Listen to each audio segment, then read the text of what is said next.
Здравствуйте, в эфире еженедельная программа «Услышать каждого». Тема сегодняшней передачи – единый портал государственных и муниципальных услуг. Сегодня у нас в гостях в студии Эрелчин Роланда Канганоловна, директор многофункционального центра Тувы. Здравствуйте. Добрый день. И Чоду Мерген Хиндзиголович, консультант отдела информатизации Министерства информатизации и связи Тувы. Здравствуйте. Добрый день. Первый вопрос. Что такое единый портал государственных и муниципальных услуг? Единый портал государственных муниципальных услуг – это государственная информационная система, доступная в сети интернет по адресу gouslуги.ру, которая представляет возможность для физических и юридических лиц для направления, скажем так, заявлений, да, в органы власти без хождения именно личным общением, да, получается, вот именно различные инстанции. То есть человек, как пользователь, да, как физлицо, гражданин, он должен быть зарегистрирован на портале госуслуг, выбирает соответствующее ведомство, да, министерство, какую-то услугу он желает, соответственно, он заполняет некую электронную форму за заявление, вместо замен бумажного заявления, да, получается, и тем самым он формирует свое обращение в электронном виде, получается. То есть не выходя из дома можно? Да, не выходя из дома, имея доступ, да, к интернету через любое устройство, да, получается, любой гаджет, смартфон, ноутбук, да, получается. Ну вот, например, если вот я хочу, например, оформить какой-то документ, то мне нужно что? Если, предположим, вам нужно оформить, допустим, паспорт, да, значит, по-обычному сейчас, раньше было как, он должен с утра, скажем так, занять очередь, да, получается, заранее нужно понять перечень документов, которые он должен подготовить, да, получается. А сейчас, будучи зарегистрирован на портале госуслуг, он выбирает, значит, услугу именно по выдаче паспорта, да, заграничного, в том числе, значит, он заполняет электронное заявление, да, в принципе, ему нужно при заполнении заграничного паспорта указать, допустим, в последние 10 лет, где он работал, да, ну, сведения краткие, получается, и где он желает получить этот паспорт, да. Если человек в Кызыле, да, проживает, значит, он указывает именно отдел по вопросам миграции в городе Кызыле, да. Ну и тем самым загружает фотографии, да, получается, значит, и отправляет заявление. Тем самым он, пользователь, да, сформировав свое заявление электронное, нажав кнопку «Отправить», и тем самым там же вот на портале госуслуг можно оплатить госпошлину, да, то есть опять же не надо ходить в учреждение банковское, да, для оплаты госпошлины. Как это происходит? То есть человек будет банковские реквизиты, данные, да, и автоматически, когда вот он нажимает, и у него списывают это. Да, совершенно верно. Здесь он нажимает кнопку «Оплатить госпошлину», и подчеркну, здесь вот 30% скидка у нас, да, действует, представляется скидка на оплату госпошлины, да, в размере 30%. И введя свои карточки, да, тут банковские реквизиты, да, именно карты, можно даже со счета телефона оплатить, в принципе, там, указать своего оператора связи, да, сотовой связи. То есть две возможности получается. То есть преимущество еще в том, что если, например, человек пошел оформлять паспорт в миграционную службу, там, например, госпошлина, ну, к примеру, 2500, если через портал госуслуг, то еще 30% скидка дается, да? Совершенно верно. 30%. Еще какие преимущества? То есть мы видим, что в целом, вот, используя портал госуслуг гражданина, количество обращений, личное обращение снижается до 2 раз, получается, да. В некоторых случаях он вообще не обращается в органы власти. Например, получение там выплат пособий, да, на рождение ребенка, ежемесячное пособие ребенка. Например, вот департамент по социальной политике, он заявление отправляет, формирует, значит, он указывает свои реквизиты, да, именно по счету своего. Соответственно, заявление отправлено, ведомство принимает соответствующий срок установлен, да, и уже принимать решение. Соответственно, при положительном, может, соответственно, на счет уже будут поступать те же самые планированные пособия, да, получается. И, то есть вообще, в принципе, хождение не предусматривается в этом отношении. Роланда Канганоловна, многофункциональный центр какую функцию играет? На базе сети МФЦ граждане могут подойти и зарегистрироваться на едином портале госуслуг. То есть сотрудникам МФЦ предоставлена возможность не только регистрации на портале госуслуг, но и восстановления учетных записей. В случае утери логина и пароля, допустим, да, гражданин может обратиться к операторам МФЦ в любом районе, в территориальный отдел и может восстановить свою учетную запись. Давайте напомним, где вы находитесь в городе Кызыле. Мы находимся в городе Кызыле по улице Кичиола, 7Б. На сегодняшний день сколько многофункциональных центров у нас в республике? В республике действует 17 территориальных отделов во всех районных центрах республики в городе Агдавурак. Как же все-таки зарегистрироваться на этом портале? Зарегистрироваться можно, имея на руках устройство, да, любое, с выходом в сеть интернет. Ты дома, да, на работе, в любом другом месте. Для регистрации нужен быть паспорт, да, гражданина, собственно, ну и если номер снился и контактная информация, либо телефон, да, мобильный или электронная почта. Сама процедура именно регистрации на портале госуслуг, она займет буквально не более 5 минут времени, да. Значит, самое главное, нужно пройти так называемую процедуру подтверждения личной регистрации, да, на портале госуслуг. Ну, то есть порталу нужно, проще говоря, убедиться, что вы сами лично регистрировались, да, получается. А для этого у нас для населения ТУ есть шаговая доступность во всех муниципальных образованиях, да, вот именно в райцентрах имеется так называемый центр обслуживания, то что когда новый пользователь, да, портала услуг может обратиться на вот самом портале услуг, можно на карте именно по своему местоположению можно, портал покажет, да, где вот находится самое ближайшее с указанием расстояния.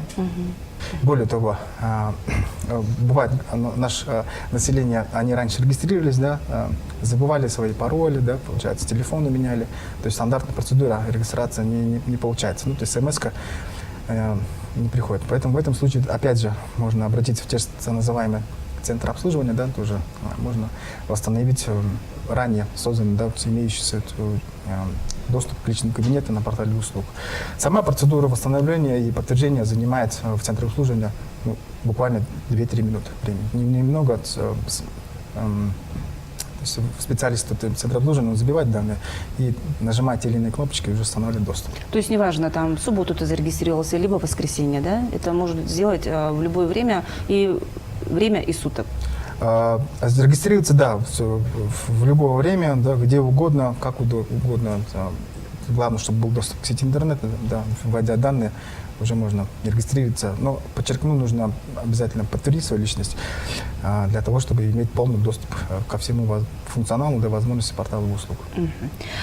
Какие услуги доступны на едином портале госуслуг региональных министерств и ведомств? Какие услуги все-таки? Сейчас у нас, получается, в Республике Тыва из региональных услуг в электронном виде доступны 52, да, услуги, получается. Здесь вот можно обращаться уже посредством портала услуг в органы ЗАГС, да, то есть планировать свой выход, да, в органы ЗАГС. То есть не надо сейчас ходить, занимать там очереди на портале услуг, выбираете услугу, да, запись актов состояния, рождения, там, да, бракосочетания, выбираете дату, когда вам будет удобно, да, ну и там уже оплачиваете госпошлину со скидкой. А там видно будет, что, например, эта дата занята? Или как? Да, вам будут представлены именно доступные, получается, все прозрачно. Время, да, все прозрачно. Когда начал работать этот проект и сколько уже зарегистрировались на территории республики? Старт портала, он считается 15 декабря 2009 года, получается. Каждый ежегодно постепенно портал развивается, да, дополняются новые возможности, функционал. И сейчас в Республике Тыва у нас, получается, зарегистрировано чуть больше 70% населения, именно старше 14 лет, да, это чуть больше 150 тысяч, получается, да. И поэтому, скажем, вот, по количеству зарегистрированных у нас Тыва занимает лидирующие позиции по субъектам, да, Российской Федерации. Поэтому население чаще еще активно пользуется, да, услугами. Кстати, вот, чтобы не ходить, вот, наверное, сейчас сезон, получается, отпусков, можно, вот, допустим, пропуск, терехоль, да, опять же, вот, не занимать очередь, можно через портал услуг спокойно сформировать заявление, да, отправить. Что такое проект «Госуслуги стали ближе»? Чем он отличается? Значит, приоритетный проект «Услуги стали ближе». Это проект, который направлен для того, чтобы повысить уровень информированности граждан, да, населения Тувы о возможностях, преимуществах портала госуслуг. Да, то есть здесь вот задействованы как различные министерства, ведомства, да, получается, каждый работает по своему направлению, да, определенные задачи у каждого. И некая консолидация, получается, усилий, да, различных ветвей, да, уровня власти, получается. И цель проекта вот именно самое главное — повысить уровень информированности граждан. Чтобы люди, то есть результат проекта, чем больше людей знают про портал услуг и пользуются, значит, это тем успешный лучше, да, проект. Роланда Кангановна, планируете ли вы как-то расшириться, например? Потому что МФЦ находится в одном месте, а у нас город большой, и как бы и людям, которые живут на Востоке, как бы неудобно туда ехать. С августа 2017 года мы планируем реализовать один из приоритетных проектов МФЦ для бизнеса.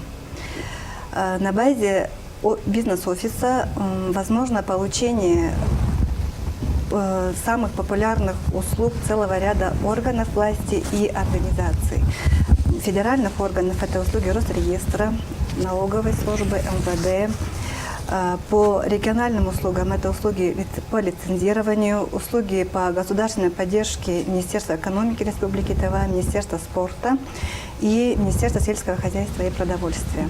На кого направлено? Направлено именно для субъектов малого и среднего предпринимательства. Кроме этого, планируется организовать предоставление услуг акционерного общества «Федеральная корпорация по поддержке по развитию малого и среднего предпринимательства».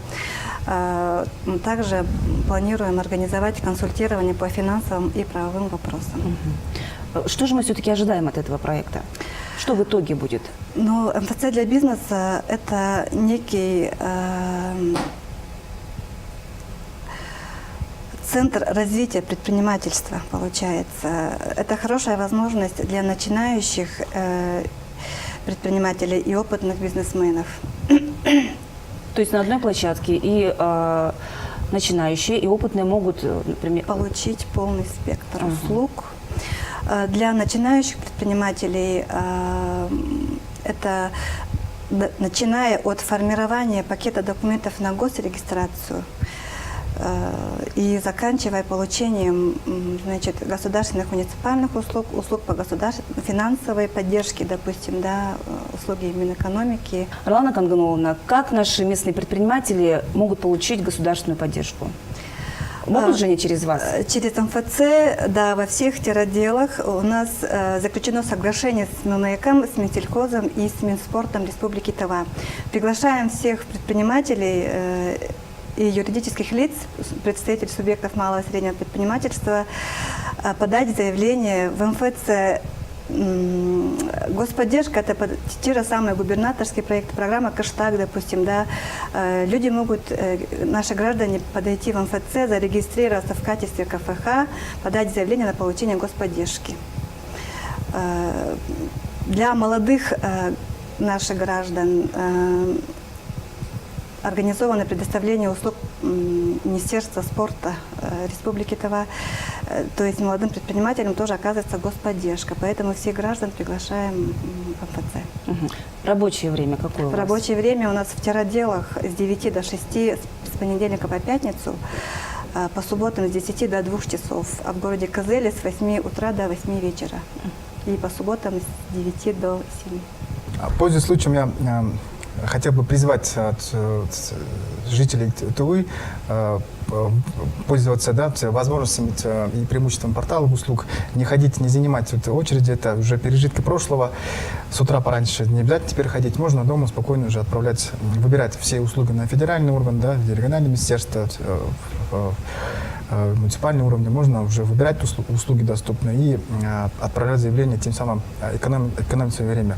Есть телефон круглосуточной поддержки, да, федеральный единый номер 115, можно в любое время круглосуточно можно обращаться, и оператор живой вам все подскажет и объяснит, как там подать то или иное заявление, получается. По всем вопросам можно обращаться. Вот Министерство информации и связи, да, по вопросу регистрации, подтверждения, тоже можно к нам приходить. Дом, печать, шестой кабинет, телефон 258 200. Я напомню, что тема сегодняшней передачи был портал государственных услуг. До скорой встречи на следующей неделе.